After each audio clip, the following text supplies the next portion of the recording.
Hi ನಮಸ್ತೆ ಎಲ್ಲರಿಗೂ. Welcome to my channel S creation. ಹೇಗಿದ್ದೀರಾ ಎಲ್ಲರೂ? ಐ ಹೋಪ್ ಚೆನ್ನಾಗಿದ್ದೀರಾ ಅಂತ ಭಾವಿಸ್ತಾ ಇದ್ದೀನಿ. ನಾನು ಕೂಡ ಚೆನ್ನಾಗಿದ್ದೀನಿ. ಈ ಒಂದು ಸೆಷನಲ್ಲಿ ನಾವು ಚಲನೆ ಡೈನಾಮಿಕ್ಸ್, ಚಲನೆ ಅಂದರೆ ಏನು ಅಂತ ಡಿಸ್ಕಸ್ ಮಾಡೋಣ. ಓಕೆ, ಸೆಷನನ್ನು ಸ್ಟಾರ್ಟ್ ಮಾಡೋಕ್ಕಿಂತ ಬಿಫೋರ್ ನಮ್ಮ ಚಾನಲ್ನ ಯಾರಾದರೂ ಸಬ್ಸ್ಕ್ರೈಬ್ ಮಾಡಿಲ್ಲ ಅಂದರೆ ಸಬ್ಸ್ಕ್ರೈಬ್ ಮಾಡ್ಕೊಳ್ಳಿ, ಪಕ್ಕದಲ್ಲಿರೋ ಬೆಲ್ ಐಕನ್ನ ಪ್ರೆಸ್ ಮಾಡಿ, ಹಾಗೆ ನಮ್ಮ ಒಂದು ವಿಡಿಯೋಸ್ನ ಲೈಕ್ ಮಾಡಿ ಶೇರ್ ಮಾಡಿ ಅಂತ ಹೇಳ್ತಾ ಸೆಷನನ್ನು ಸ್ಟಾರ್ಟ್ ಮಾಡೋಣ. ಓಕೆ, ಚಲನೆ ಅಂದರೆ ಏನು ನೀವು ಕೇಳೇ ಇರ್ತೀರ, ಹೌದಾ? ಏನು ಒಂದು ಸೆವೆಂತ್ ಇರ್ಬೋದು, 6th 7th ಇರ್ಬೋದು. ಓಕೆ, 8th 9th ಕೂಡ ಇದೆ ಚಲನೆ ಅಥವಾ ಮೋಷನ್ ಅಂತ ಹೇಳ್ತೀವಿ. 6th ನೀವು ಸ್ಟಡಿ ಮಾಡ್ಕೊತ ಬಂದಿರ್ತೀರ ಚಲನೆ, ಹೌದಾ? ನಾವು ಎವ್ರಿಡೇ ಲೈಫಲ್ಲಿ ನೋಡ್ತಾನೆ ಇರ್ತೀವಿ. ನಮ್ಮ ಸುತ್ತಮುತ್ತಲಿರ್ತಕ್ಕಂಥ ವಸ್ತುಗಳು ಚಲಿಸ್ತವೆ, ಕೆಲವೊಂದು ಚಲಿಸಲ್ಲ, ಹೌದಾ? ಏನು ಚಲಿಸ್ತವೆ? ಓಕೆ, ಪಕ್ಷಿಗಳು ಹಾರಾಡ್ತವೆ, ಹೌದಾ? ಆಮೇಲೆ ಕಾರ್, ಬೈಕ್, ಬಸ್ ಇವೆಲ್ಲ ಏನಾಗ್ತವೆ? ಚಲಿಸ್ತವೆ. ನೆಕ್ಸ್ಟ್ ನಾವು ಮನುಷ್ಯರು, ನಾವು ಕೂಡ ಚಲಿಸ್ತೇವೆ, ಹೌದಾ? ಮತ್ತು ಹೀಗೆ ಇನ್ನಿತರ ಎಕ್ಸಾಂಪಲ್ನ ಕೊಡ್ಬೋದು, ಸರಿನಾ? ನಿರ್ದಿಷ್ಟವಾಗಿ ನಾವು ಹೇಳಬೇಕಿತ್ತು ಅಂದರೆ, ಹೌದಾ, ಚಲನೆ ಅಂದರೆ ಏನು ಅಂತ ಒಂದು ಡೆಫಿನೇಷನನ್ನು ಹೇಳಬೇಕಿತ್ತು ಅಂದರೆ, ಒಂದು ಕಾಯದ ಸ್ಥಾನವನ್ನು ಇನ್ನೊಂದು ಕಾಯದ ಸ್ಥಾನಕ್ಕೆ ಹೋಲಿಸಲಾಗಿ ಮತ್ತೊಂದು ಕಾಯದ ಸ್ಥಾನ ಕಾಲದೊಂದಿಗೆ ಬದಲಾಗುತ್ತದೆ. ನೋಟಿಸ್ ಮಾಡ್ರಿ, ಇಲ್ಲಿ ಕಾಲದೊಂದಿಗೆ ಬದಲಾಗುತ್ತದೆ ಅಂದರೆ ವಿತ್ ರೆಸ್ಪೆಕ್ಟ್ ಟು ಟೈಮ್ ಅಂತ ಹೇಳ್ತೀವಿ. ವಿತ್ ರೆಸ್ಪೆಕ್ಟ್ ಟು ಟೈಮ್, ಹೌದಾ? ಸಿಂಪಲ್ಲಾಗಿ ಹೇಳಬೇಕಿತ್ತಂದರೆ, ಒಂದು ಕಾಯವು ಚಲನೆಯಲ್ಲಿದೆ ಅಂಥೇಳಿ ನಮ್ಗೆ ಗೊತ್ತಾಗಬೇಕಿತ್ತು ಅಂದರೆ ಅದೇನಾಗ್ತಿರುತ್ತಾ? ಕಾಲದೊಂದಿಗೆ ಅದರ ಸ್ಥಾನಪಲ್ಲಟವಾಗ್ತಿರುತ್ತ ಅಂತ. ಕ್ಲಿಯರ್? ಒಂದು ಕಾಯವು ಚಲನೆಯಲ್ಲಿದೆ ಅಂತ ಹೇಳಿದ್ರೆ ಅದರ ಸ್ಥಾನ ಏನು? ಕಾಲದೊಂದಿಗೆ ಸ್ಥಾನಪಲ್ಲಟ ಆಗ್ತಿರುತ್ತ, ಹೌದಾ? ಅದರ ಒಂದು ಸ್ಥಿತಿ ಕಾಲದೊಂದಿಗೆ ಏನಾಗ್ತಿರುತ್ತ? ಬದಲಾಗ್ತಿರುತ್ತ ಅಂತ, ಸರಿನಾ? ಇನ್ನು ಇಂಗ್ಲೀಷಲ್ಲಿ ಹೇಳಬೇಕಿತ್ತು ಅಂದರೆ ಡೆಫಿನೇಷನ್ ನಾವೇನಂತ ಹೇಳ್ತೀವಿ? A change of position or orientation of a body with the change of time ಅಂತ ಹೇಳ್ತೀವಿ, ಹೌದಾ? ಅ ಚೇಂಜ್ ಆಫ್ ಪೊಸಿಷನ್, ಒಂದು ವಸ್ತುವಿನ ಪೊಸಿಷನ್ ಅಥವಾ a change of position of a body, ಹೌದಾ? With the change of time, time ಜೊತೆಗೆ ಏನಾಗ್ತಿರ್ಬೇಕು? ಅದರ ಒಂದು ಸ್ಥಾನ ಬದಲಾಗ್ತಿರ್ಬೇಕು ಅಂತ. ಕ್ಲಿಯರಾ? ಒಂದು ಕಾಯವು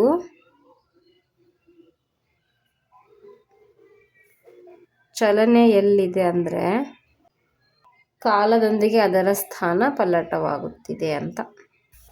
ನೆಕ್ಸ್ಟ್ ಇಲ್ಲೊಬ್ಬರು ವಿಜ್ಞಾನಿ ಬರ್ತಾರೆ, ಹೌದಾ? ಯಾರು? ಆಲ್ಬರ್ಟ್ ಐನ್ಸ್ಟೀನ್ ಅವರು.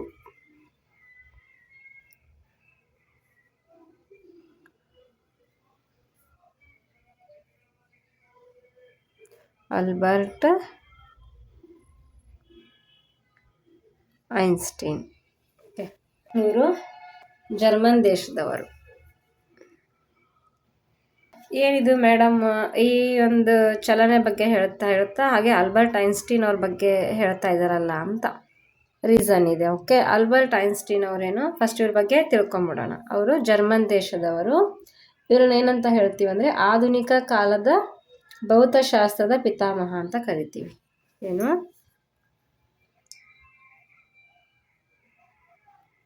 ಆಧುನಿಕ ಕಾಲದ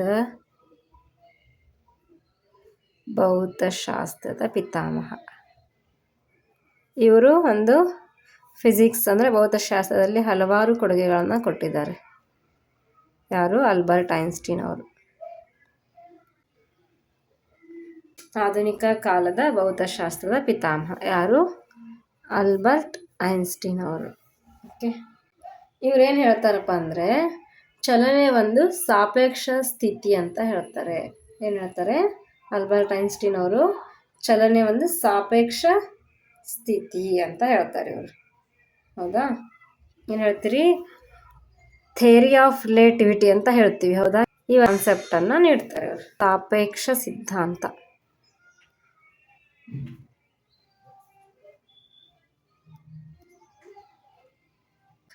ಏನು ಹೇಳ್ತಾರೆ ಇವರು, ಜಗತ್ತಿನ ಎಲ್ಲ ಚಲನೆಗಳು ಏನು ಸಾಪೇಕ್ಷ ಚಲನೆ ಅಂತ ಹೇಳ್ತಾರೆ ಇವರು. ಹೌದಾ? ಜಗತ್ತಿನ ಎಲ್ಲ ಒಂದು ಚಲನೆ ಸಾಪೇಕ್ಷ ಚಲನೆ ಅಂತ ಹೇಳ್ತಾರೆ. ಹೌದಾ? ಒಂದನ್ನು ಹೊರತುಪಡಿಸಿ ಅದು ಯಾವುದಂತ ಹೇಳಿದ್ರೆ ಬೆಳಕಿನ ವೇಗ, ಸ್ಪೀಡ್ ಆಫ್ ಲೈಟ್. ಈ ಬೆಳಕಿನ ವೇಗ ಏನು ನಿರಪೇಕ್ಷ ಅಂತ ಹೇಳ್ತಾರೆ, ನಿರಪೇಕ್ಷ ಚಲನೆ ಅಂತ ಹೇಳ್ತಾರೆ. ಪ್ರಪಂಚದ ಎಲ್ಲ ಚಲನೆಗಳು ಸಾಪೇಕ್ಷ ಆದರೆ ಈ ಬೆಳಕಿನ ವೇಗ ಮಾತ್ರ ನಿರಪೇಕ್ಷ ಚಲನೆ ಅಂತೇಳಿ ಹೇಳ್ತಾರೆ. ಹೌದಾ? ಈ ಒಂದು ಥಿಯರಿ ಆಫ್ ರಿಲೇಟಿವಿಟಿ, ಸಾಪೇಕ್ಷ ಸಿದ್ಧಾಂತವನ್ನು ಇವರು 1905ರಲ್ಲಿ ಮಂಡಿಸ್ತಾರೆ. ಎಷ್ಟರಲ್ಲಿ ನೆನ್ಪಿಟ್ಕೋಬೇಕಾಗುತ್ತೆ, ಯಾವುದೇ ಒಂದು ಎಕ್ಸಾಮ್ಸಲ್ಲಿ ಕೇಳಬಹುದು. 1905ರಲ್ಲಿ. ಹೌದಾ? ಇದರದ್ದು ಒಂದೇನು ಫಾರ್ಮುಲಾ ಅಂತ ಹೇಳ್ತೀವಿ. ಯಾವುದು? ಥಿಯರಿ ಆಫ್ ರಿಲೇಟಿವಿಟಿ ಅಂತಂದಾಗ E = mc². ಹೌದಾ? E = mc². ಹೌದಾ? ಇಲ್ಲಿ E ಅಂದ್ರೆ ಏನು?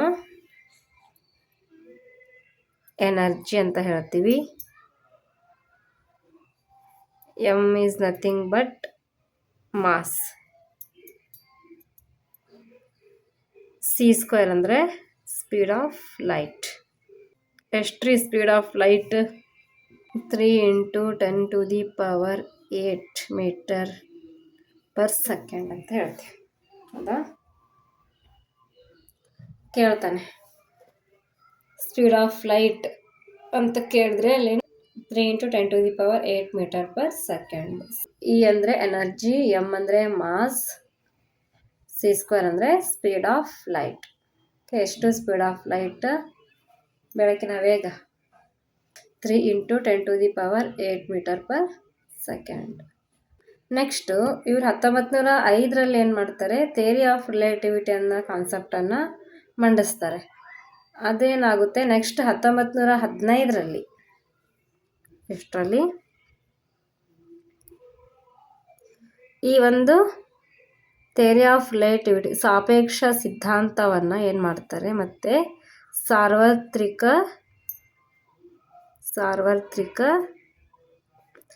ಸಾಪೇಕ್ಷತಾ ಸಿದ್ಧಾಂತ ಅಂಥೇಳಿ ಮರುನಾಮಕರಣ ಮಾಡ್ತಾರೆ.